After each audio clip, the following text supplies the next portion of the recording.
Hello, everyone. Welcome back to the YouTube channel TSL. And as y'all know, tomorrow the NBA season kicks off.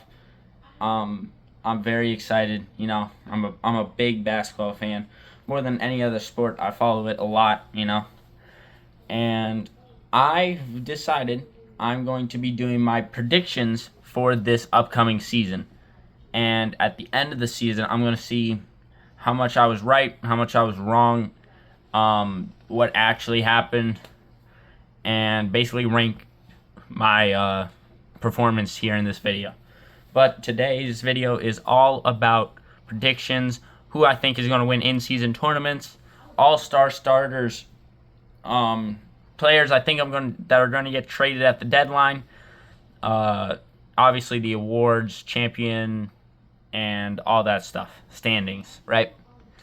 So, I'm very excited for this up-and-coming season. As some of you may know, I am a Suns fan. I got my Booker jersey on for today's video. You'll see why in a little bit. See, using big boy YouTube tactics, making you stick around to watch the end of the video. I'm learning. So mainly, I'm gonna try to keep my Suns biasy out of this video though, because I feel like the Suns, I feel like they got better, but I don't want them to be like, I'm not gonna say they win everything. I don't think the Suns are going 82-0. No team's ever going to go 82-0. There's no team that's that good that will ever do that, right? So I feel like I'm gonna try to keep my biasy out of here, but you never know. Alright, so let's get started. Alright, so obviously the first thing that comes up in the season is the in-season tournament. And we saw the first one last year. The Lakers took it home, and I know it had a lot of mixed reactions. I feel like some people really enjoyed it and some people didn't. I could see both sides of the story. Personally, I have a mixed reaction myself because I thoroughly enjoyed it. I really did. I enjoyed it a lot. But I felt like the Lakers did get, and I know that you hear this a lot, but I did feel like the Lakers got an unfair whistle just because I felt like the NBA wants to push LeBron to be better than Jordan. But that it's not up to me to decide. It's up to the NBA, right? So this season, the teams have been split up differently than last season.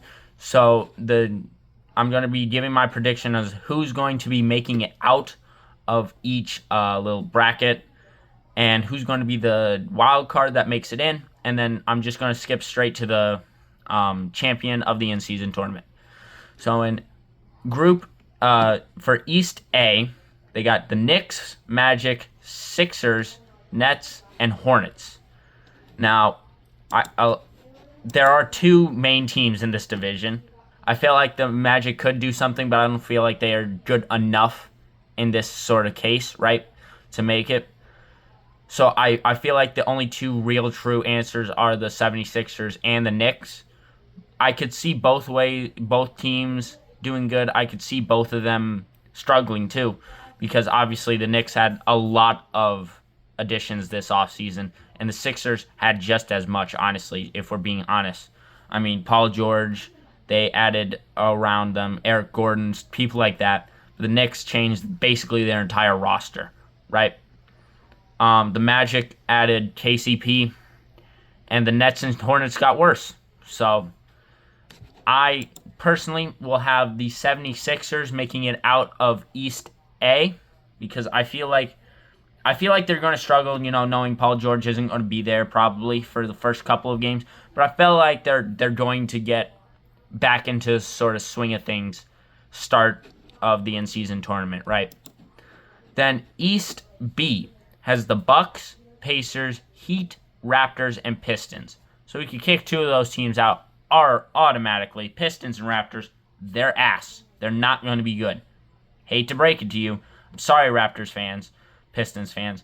Your direction is currently still in a rebuild. Trust me, I've been there. I'm a Suns fan. Suns sucked for legit a decade. So I do like I do like the Raptors' direction. The Pistons are the Pistons. Um, I feel like the Heat could make some noise, but I don't feel like they stand in stature compared to the other teams in the in-season tournament. Pacers, they did make an Eastern Conference Finals last year. They have all their pieces back. Benedict Mathurin's going to be a big addition back to them, but I don't really know how they're going to fend in the whole in-season tournament thing. Obviously they didn't make it to the finals in the in-season tournament last year, but don't really know. Bucks, they had a tough season last year. They have a lot of expectations if you talk to one group, and then no expectations if you talk to another group. It's really off and on. So I do have the Bucks making it out of East B, because I feel like the Bucks are sort of a team that needs a revenge season for last year. This is a nice little way to get that going. And then we move on to the East C. See, this group has the Celtics, Cavaliers, Hawks, Bulls, and Wizards. And I'm not going to, keep you here more than you want. It's going to be the Celtics. I have the Celtics making it out of East C. Because at the end of the day, the only team that really compares to them in this side is the Cavaliers. And they don't even really do that. I feel like the Celtics are going to be off to a very, very, hot start to the season. Winning a championship. They are off of adrenaline.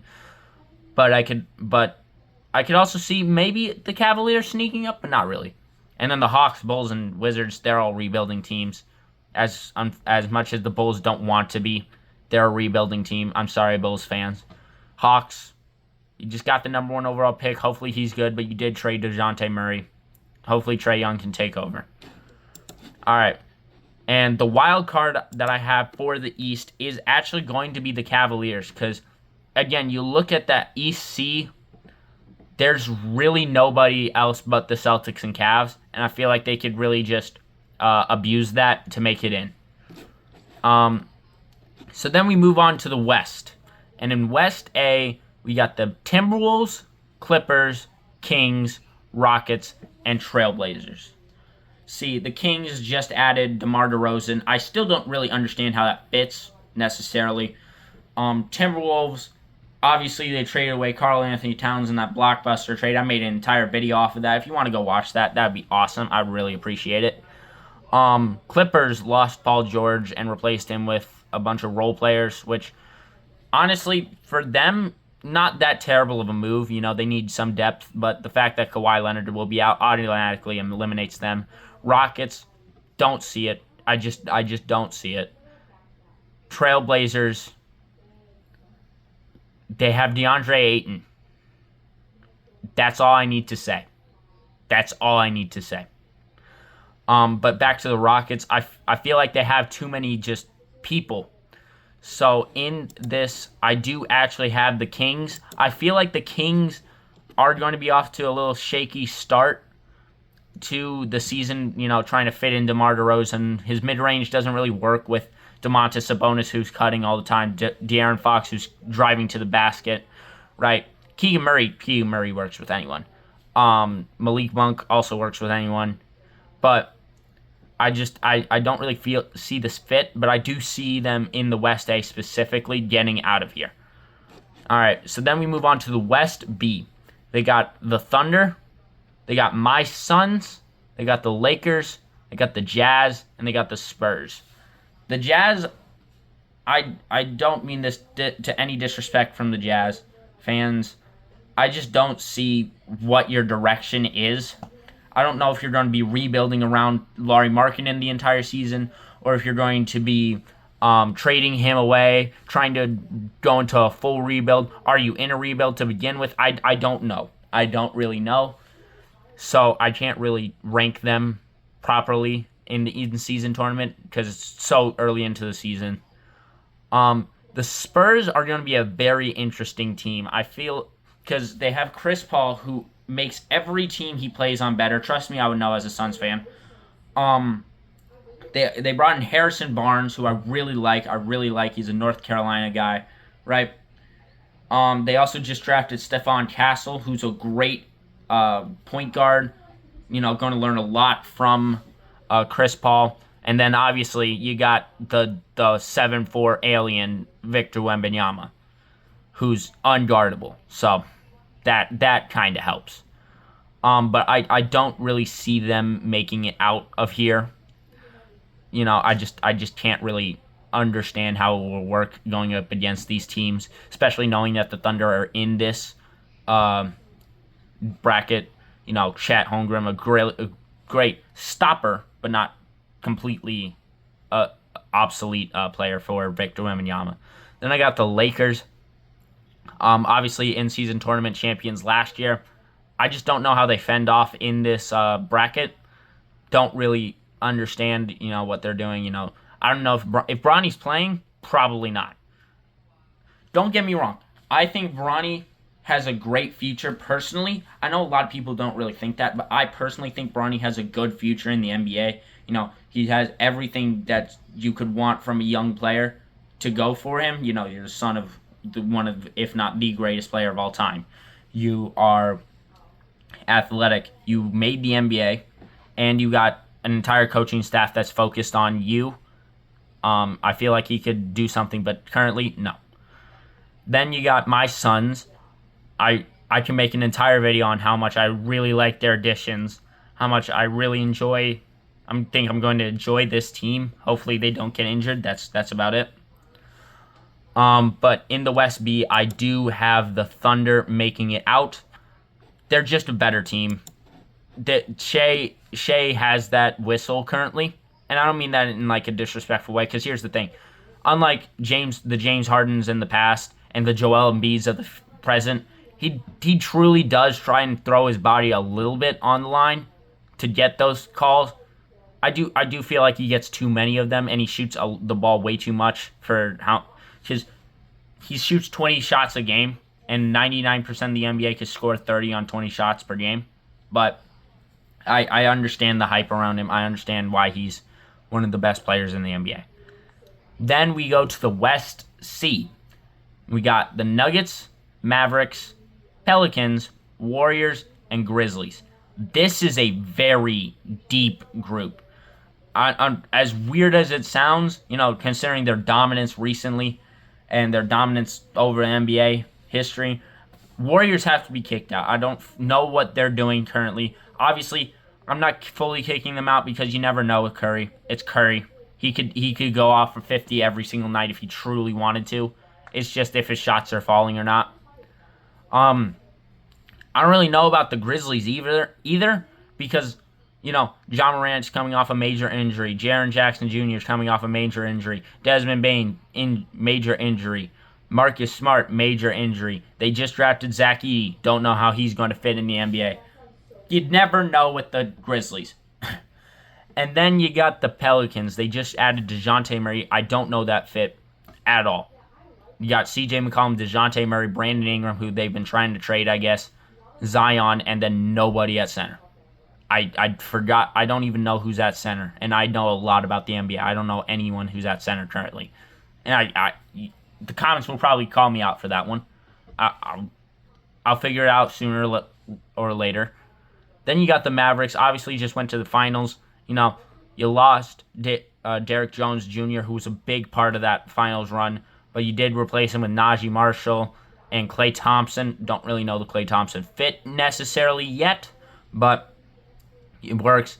And then you got the Nuggets. The Nuggets are always a threat because Jokic is just there, and that's really it. So in the West C, I do have the Pelicans surprisingly making it out of it. I feel like every season, the Pelicans are going to be off to a crazy start in the beginning, and that includes the in-season tournament. And, I could really see them making a little bit of noise in the beginning.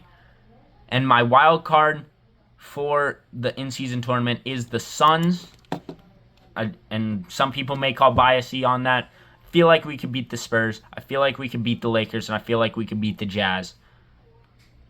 And in every other pool, there's not really much teams that could just have 3 wins, right?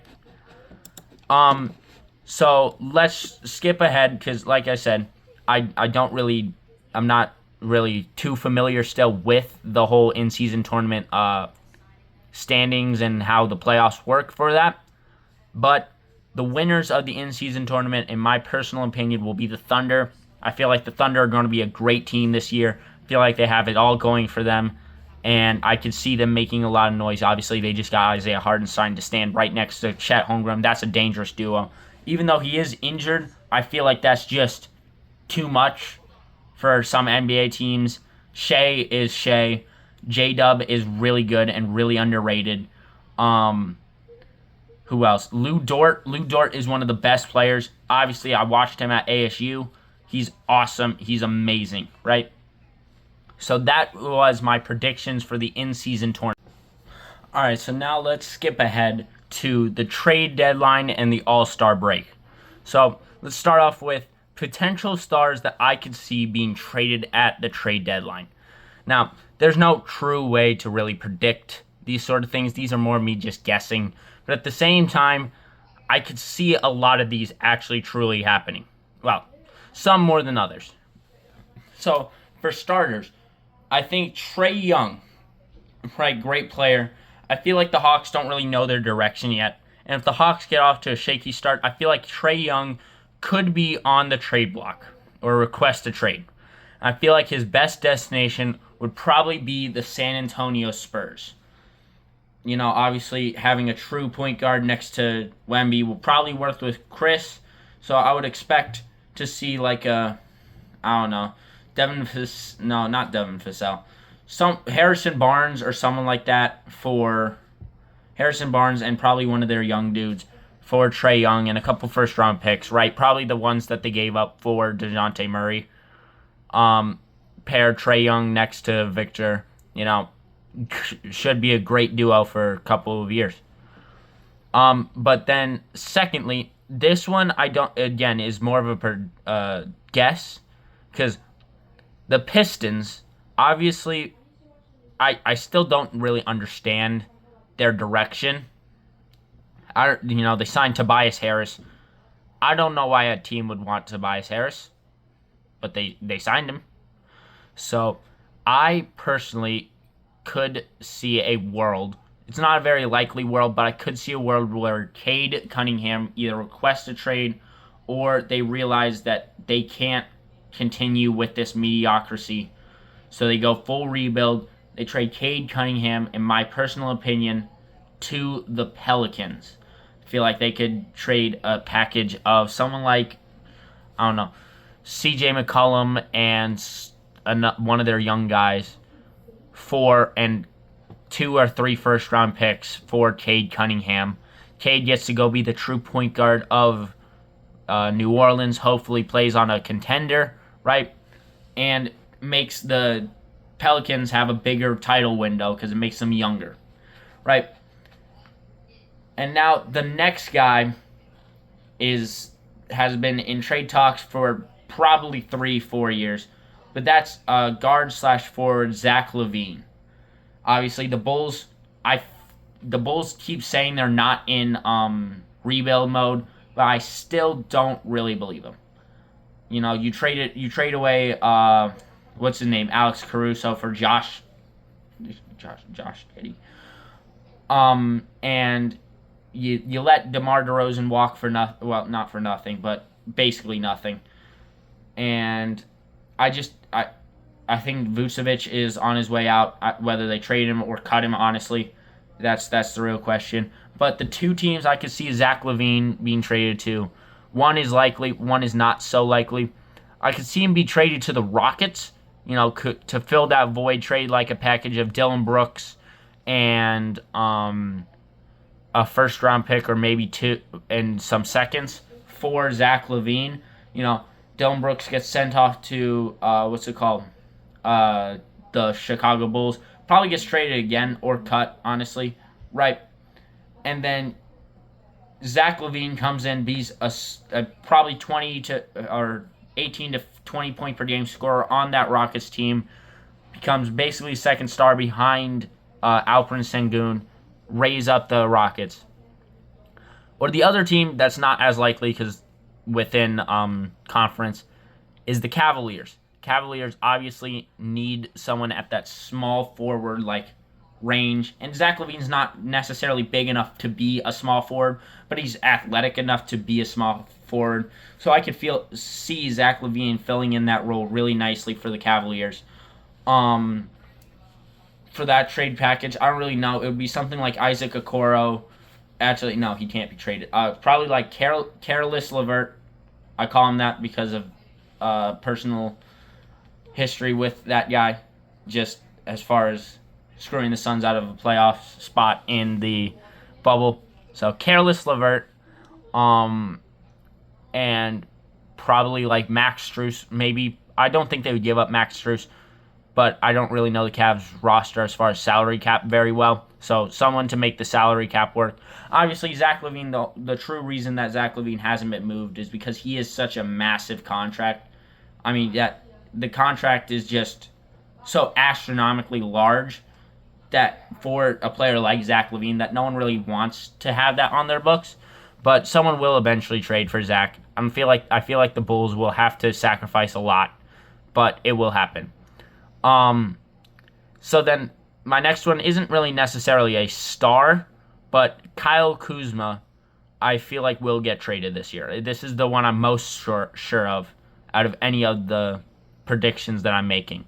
I feel like if the Clippers are good, he could be traded to the Clippers to become that third star next to Kawhi and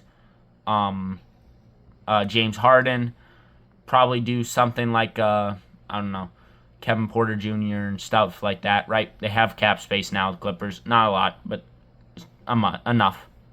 Or the team that has everything that they need, the Thunder, to be their like seventh man.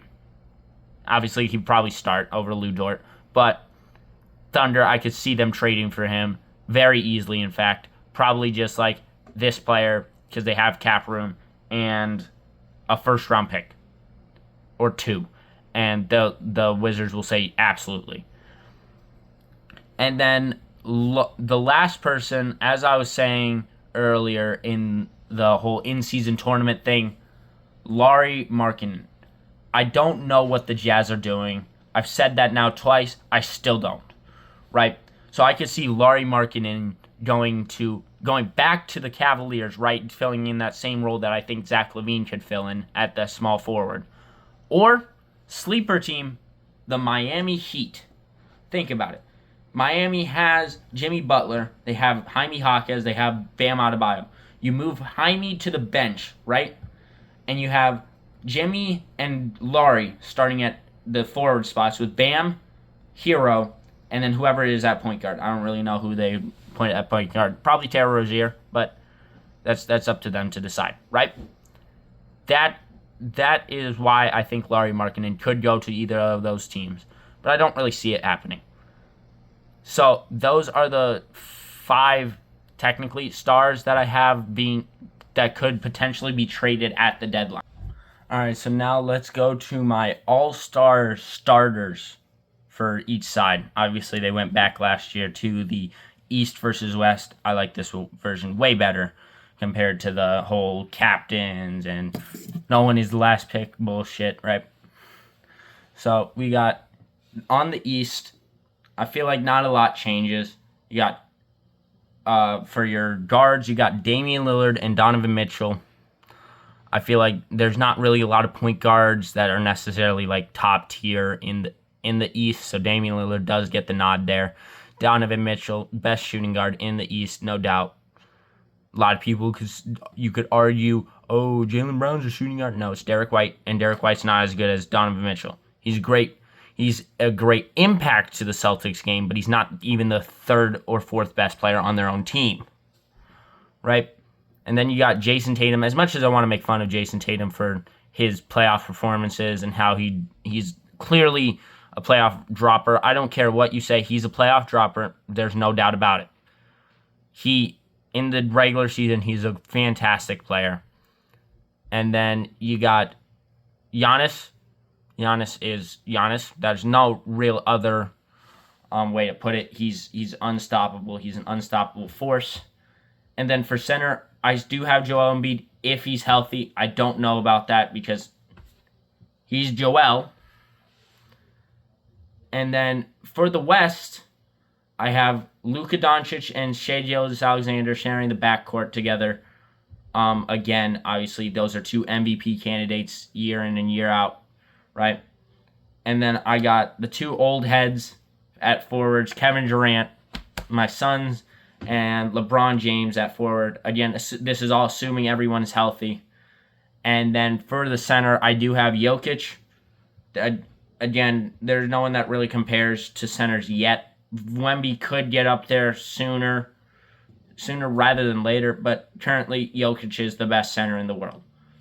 Again, I don't really care what you say about Joel. Jokic has the championship. Jokic has more MVPs. Jokic is the better player. All right, so now let's get to what everyone's watching this video for, my standings for each division. Let's start off with the East. And I'm not going to go too in-depth, but, enough to where you can understand my thought process on why I put these teams here, right? So let's start off with last place in the division. I think it's going to be last place. You think it's going to be last place. Everyone in their mamas thinks it's going to be last place. Let's start off with the Brooklyn Nets. If they win more than 12 games, I'm going to be shocked out of my damn mind. They are an awful basketball team. Cam Thomas is their best player. Cam Johnson needs to get out of that hellhole. Nick Claxton, I don't know why the hell you would re-sign there. Probably, I would assume it always has to do with money. Maybe no other team wanted to sign him for more. But at the same time, what are you doing? And then you got like Bojan Bogdanovic. He's going back to his score 20 on the terrible Pistons. Like, you got Dennis Schroeder. This is not Germany basketball. You got Ben Simmons. I've heard a lot of people saying, oh, this is a revenge season for Ben Simmons.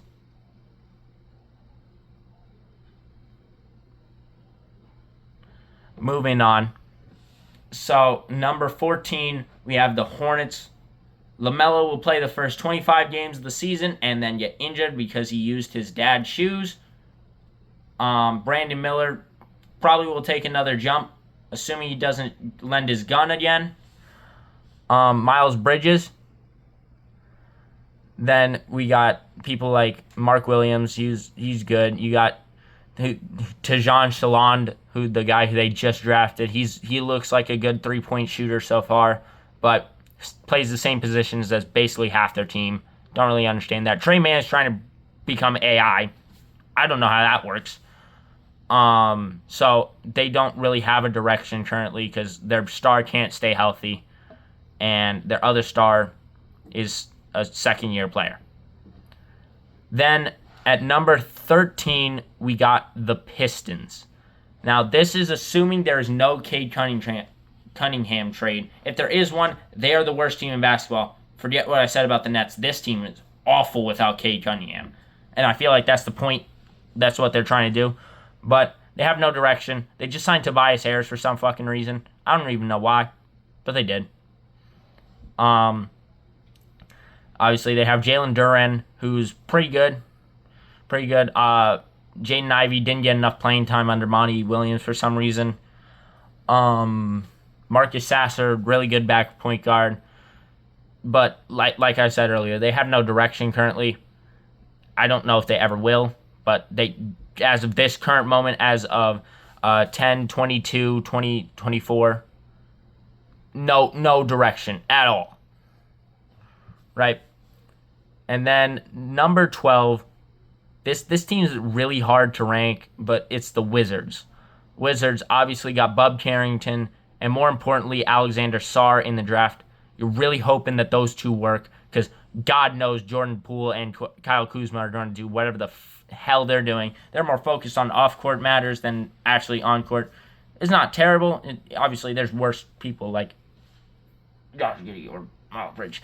But, they're obviously, not really truly focused. I still feel like Jordan Poole is the most depressed NBA player in the league because he wants to be on the Warriors, but Draymond Green kicked him off the Warriors, and you can't really come back to the Warriors once you got kicked out by Draymond Green for some reason. So, there. Number 11 is another really hard team to rank, but I got the Hawks, assuming there is no Trae Young trade, because I feel like they could be 3 spots back if there is a Trae Young trade. Obviously you just got Zachary Richardson. He looks solid in his preseason and summer league, but you traded away DeJounte Murray. You still got Clint Capella for some reason. Jalen Johnson, you should take another jump, maybe. Don't really know. He just signed that big extension yesterday, but who knows at this point? I don't really know. Again, no direction for them. Trae Young could will themselves to a play-in spot, but at the same time, he really can't. I feel like them and this next team are going to be like last-minute like teams for the play-in spot. And then at number 10, you got the Toronto Raptors. I do like their direction they're currently going in. I really like Isaiah Quickly. I feel like, or Emmanuel Quickly. I don't know why the hell I said Isaiah, but Emmanuel Quickly, I really enjoy his like trajectory. I feel like he's a good player in this league. I really do enjoy Scotty Barnes. I feel like he's a great player in this league. RJ Barrett he's RJ Barrett. He's off and on. I still don't really understand what they're doing though, because they did trade their pick this year for Kelly Olynyk, and I don't know why they ever do that. Still, I have no idea why they did that, but I do feel like they sneak into the play-in in this situation, barely beat out the Hawks. I feel like tiebreakers come involved there. So then at number 9. I do have the Chicago Bulls, assuming there's no Zach LaVine trade. I feel like Zach LaVine alone can will this team to a play-in spot. Josh Giddey, he's definitely a player. He's a player in the NBA. But you do have guys like Matas Bulezi, who I really like as a prospect. I just don't know how he'll fit into the NBA style. Vucevic is Vucevic. I don't really know too much about him. I don't really watch Chicago Bulls basketball that much. Sorry, KOT for Q. If you probably aren't watching this video, but if you are for some reason, I'm sorry. Your Bulls just have no direction in general. And then number 8, surprisingly, I'm going to put the Magic here. I feel like the Magic, they made a lot of good moves this offseason. I really like the KCP move. They added a bunch of players. They're hoping that all of their young guys can take another leap. Anthony Black off the bench could take a leap, be that true sixth man. Jalen Suggs is amazing. Cole Anthony, North Carolina guy, is amazing for what he does. Paolo Banchero is a really good up-and-coming superstar. Franz Wagner is amazing. Wendell Carter, solid center. But I feel like the East did get a little better, and I don't feel like they did enough to where they can compete with them. So then number 7, surprisingly again, is the Indiana Pacers. I have them going here knowing that they probably will make it out of that 8-7 game, as crazy as that would be a matchup in the play-in. But I feel like they didn't really add anyone other than getting back Benedict Mathurin from injury. They're basically the same team. They're just hoping Tyrese Haliburton can replicate what he did last year. But their path to the Eastern Conference Finals wasn't really anything super special. It was just, we made it. So then we go into the actual playoffs. We got, at number 6, the Miami Heat. Jimmy Butler is absolutely fucking out of his mind, and he locked in this year and didn't show up with a crazy-ass hairstyle. It's over for the NBA if he truly decides to lock in. And I feel like Tyler Hero is very good. Obviously had some issues last year. Just shooting after breaking his hand the previous year. Bam Adebayo is Defensive Player of the Year candidate every single year. Jaime Jaquez is great, and I really like Khalil Ware off the bench. I feel like he's amazing. He was a prospect that I thought the Suns could have drafted. I didn't realize how wrong I was because he got drafted 13 spots ahead of where the Suns drafted. But he's a great shot blocker. He just needs to be developed correctly. Number 5 is the 76ers, purely off the fact of load management and injury. I feel bad for Tyrese Maxey, honestly, because he plays like every game. It seems like that he's not truly injured. And he has to deal with now Paul George and Joel Embiid, who are trying to basically play as little as possible. Right? Joel Embiid, obviously, when he's out on the court, is one of the best players in the NBA. But that's the problem. He's not on the court. Paul George, don't really know how to fit. Probably pretty well. It's just, how long is he going to be out with that hyperextended knee? And is he going to be good surrounding by these two players, right? Knowing that he's not, the second or at times on the Clippers, the first option, right? Number 4, I have the Cleveland Cavaliers.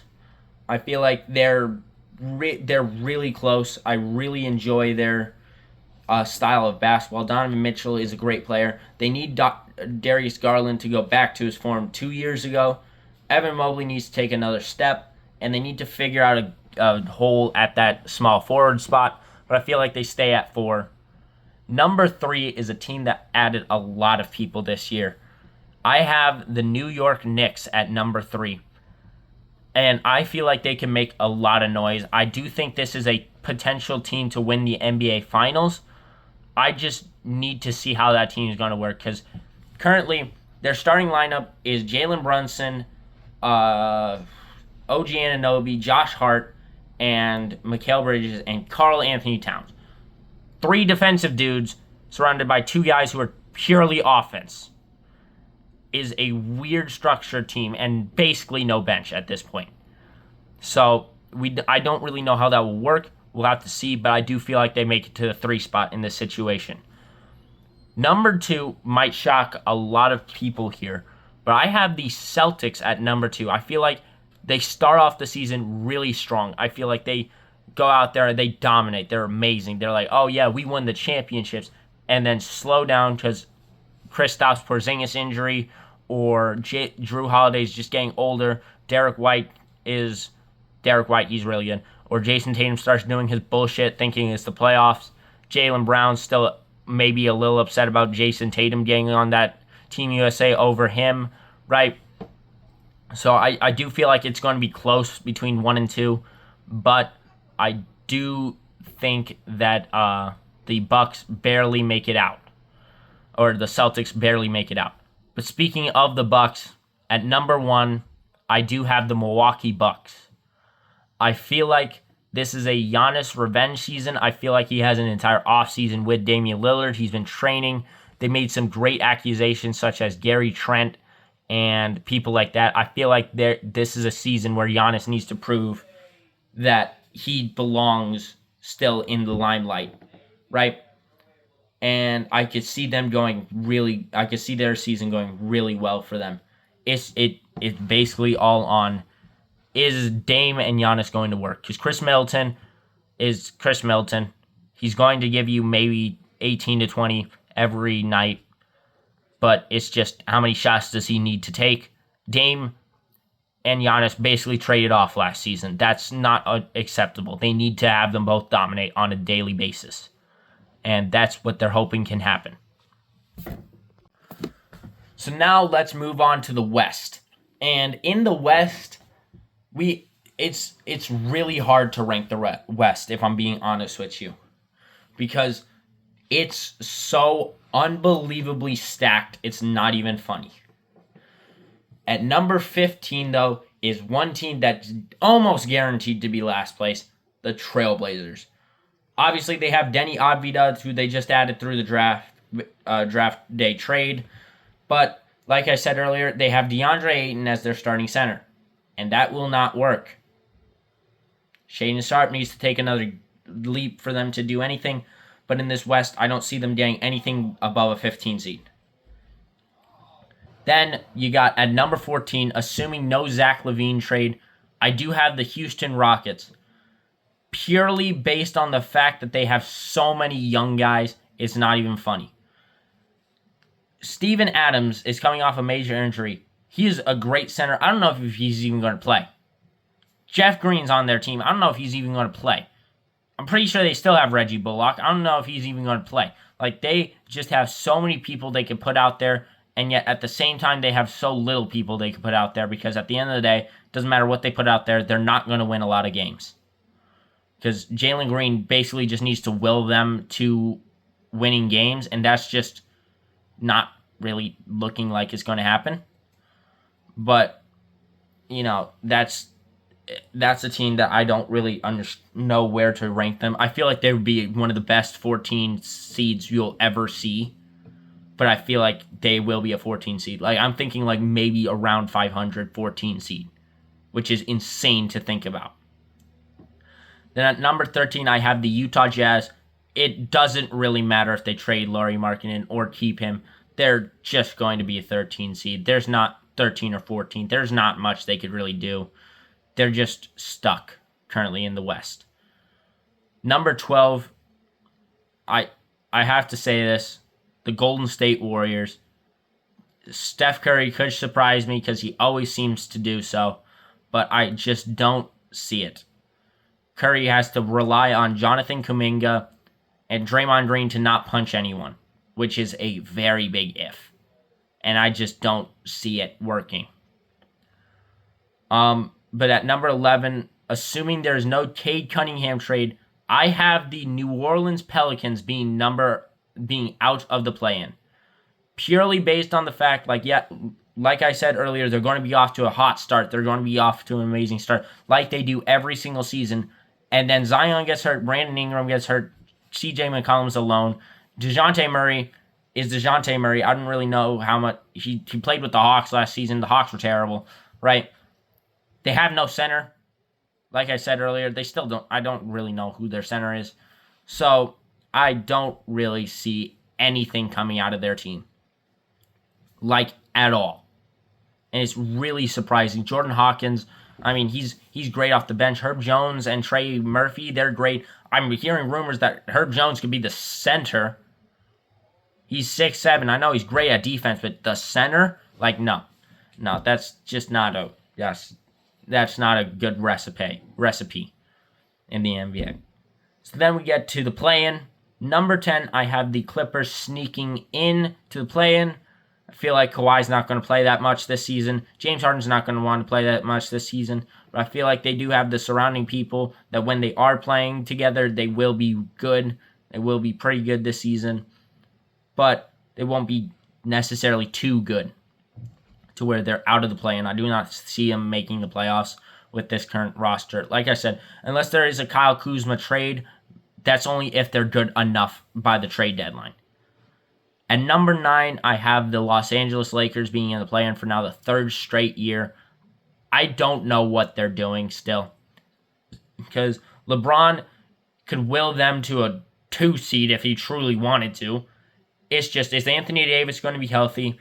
Austin Reeves what version of Austin Reeves and D'Angelo Russell are you getting? Rui Hachimura is Rui Hachimura. He's just solid. Are you playing Bronny?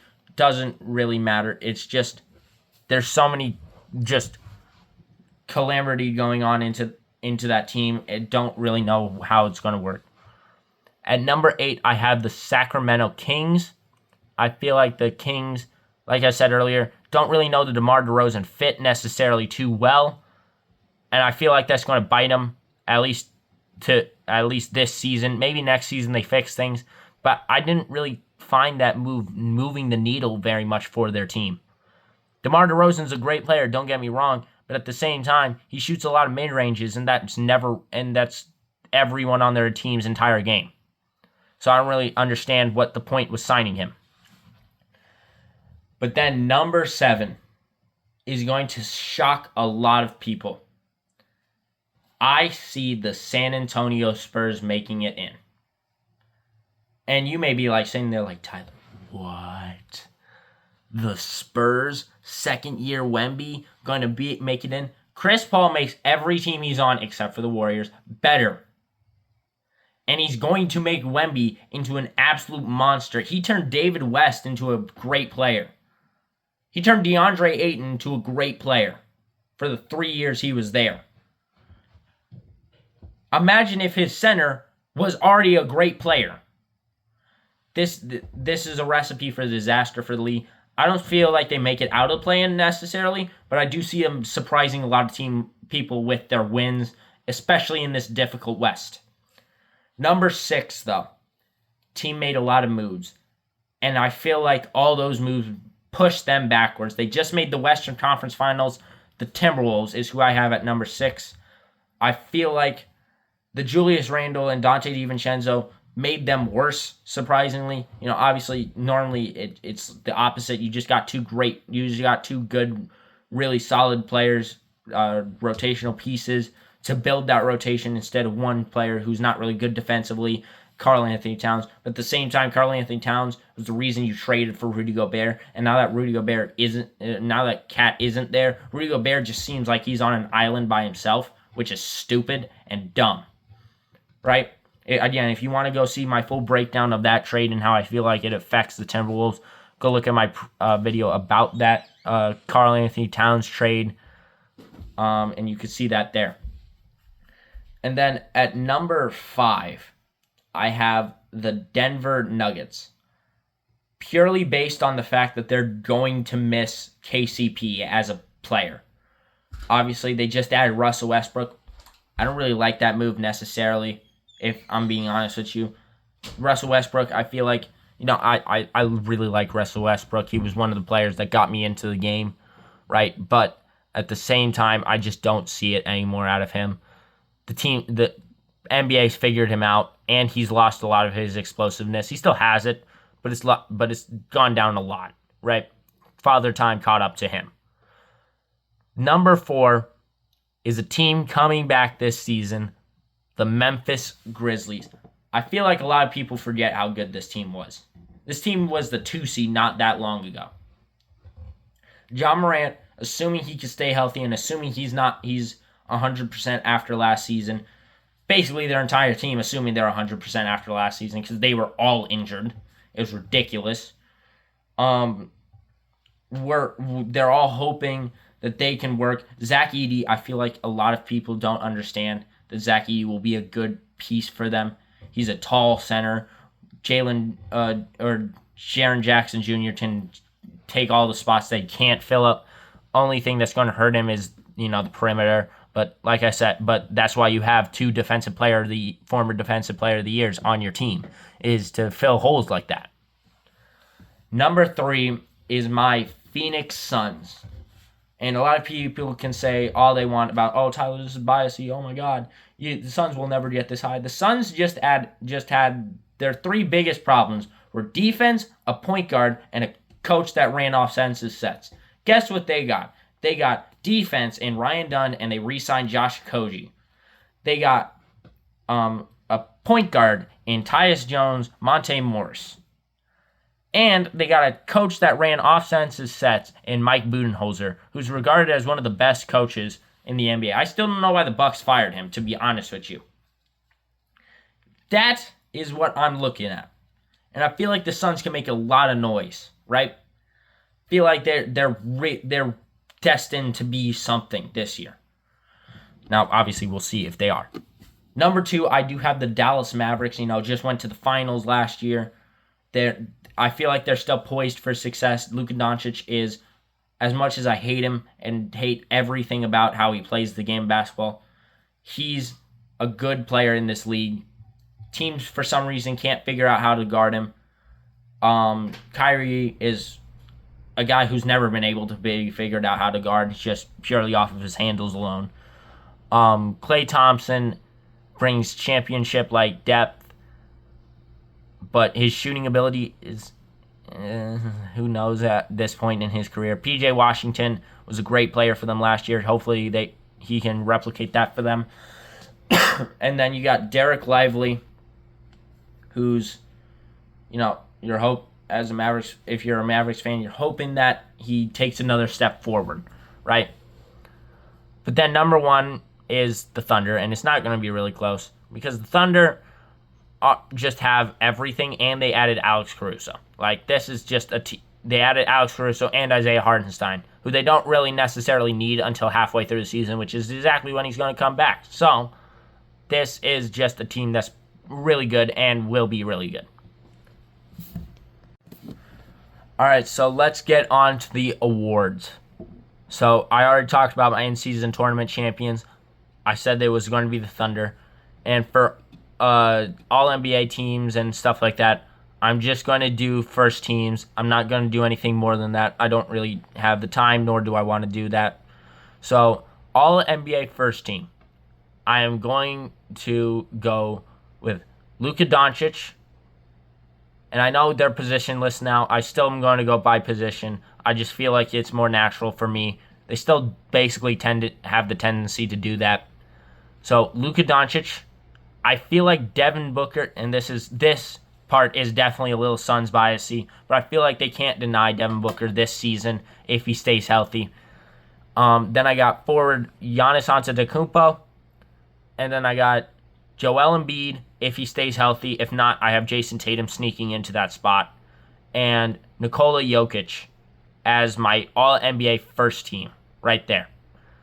So then my All-Defensive first team, I have Herb Jones, Marcus Smart, both of them, really good on the perimeter. I really like Herb Jones' game, and especially if he's playing center now, he could rack up those blocks, do a lot of stuff out there.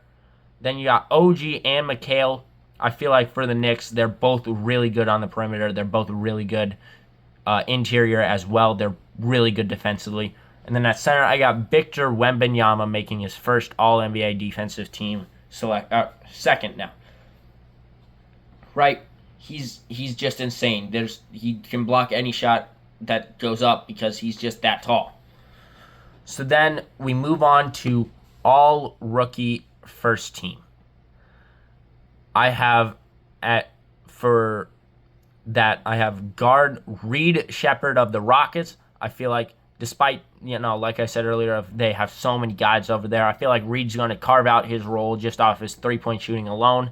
I feel like that's really good for him and the Rockets' future. Then I got Stephon Castle. Like I said, he has everything going for him. He has Victor Wembanyama with him as a teammate. He has Chris Paul as his mentor. Like, that man's going to be amazing. Surprise, steal of the draft, another Suns bias. You might be a little upset about it. Ryan Dunn. Do your research. That man at Virginia, his only concern in the entire draft was that he cannot shoot, and he just came into preseason and shot 44% from three-point land. He's was regarded as the best defensive player in the draft, and he's shooting three-pointers. That man's on All-Rookie first team. Sorry, not sorry. And then I got Zachary Richache for the Hawks. I feel like a lot of people are underrating who he is truly as an NBA player. I feel like he's just poised to be a good player. I don't know if he'll ever be a superstar, but I feel like he's going to be a solid, good player. Maybe make an all-star team once or twice in his career. And then at center, I have Kel'el Ware over Alexander Sarr. I don't know how Alexander Sarr is going to do in his career, but like I said, I really like Kel'el Ware's game. I feel like he's going to transition to the NBA very well. So now let's get on to the actual awards. At Sixth Man of the Year, I have Marcus Smart of the Memphis Grizzlies winning that. I feel like he's going to be a spark off the bench, not offensively, but defensively more than anything. Like I said, I already have him on my all-defensive first team. I feel like he's going to be a great aspect to their game. For Coach of the Year, I have Mike Denhall for the Thunder. They're just going to be the best team, so they're just going to give it to him because he is the best. He has the best team.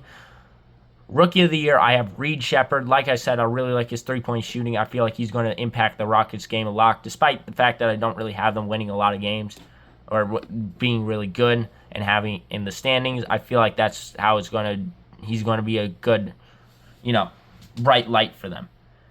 For Defensive Player of the Year, I have Victor Wembanyama winning it. He should have won it last year. I don't care what you say about who Rudy Gobert is defensively.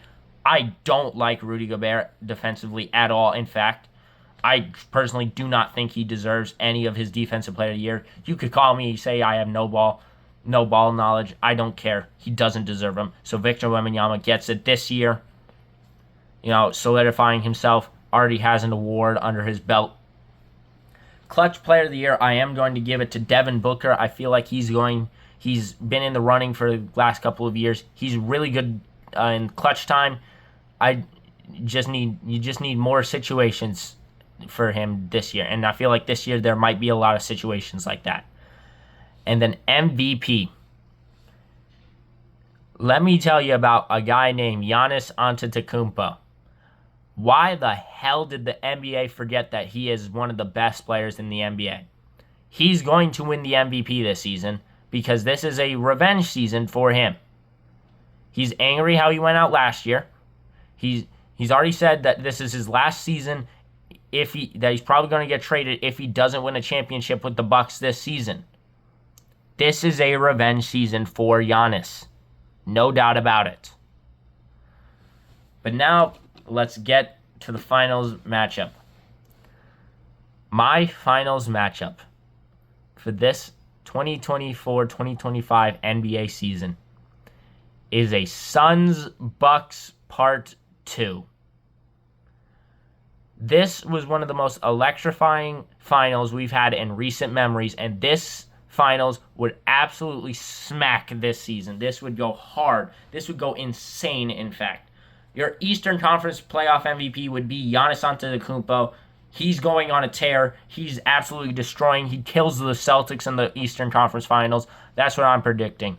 Then you got Western Conference playoffs MVP is Kevin Durant. I feel like we play the Thunder in the Western Conference Finals. I feel like that series goes to either 6 or 7 with Kevin Durant taking it to his old team, really putting that nail in that coffin of the Thunder. And what for the champions? What NBA fan would I be if I didn't put the Phoenix Suns winning in Game 7? Am I delusional? Am I, biased? 100%. But I feel like the Suns could do it this year. The finals MVP would be Devin Booker. I feel like it would be a great Game 7. In fact, it wouldn't be a blowout like the Suns have had recently. But I feel like this would be a great finals. This would be one of the ones that we remember for years to come. But I feel like the Suns have a realistic chance this year. But that has been my, playoff standings, all my ratings, and all my predictions for this season. I hope you enjoyed. So let's end this video off right. Don't forget to like, comment, subscribe, share with your friends, anything to help the channel grow. That's basically all I have. So peace out, y'all.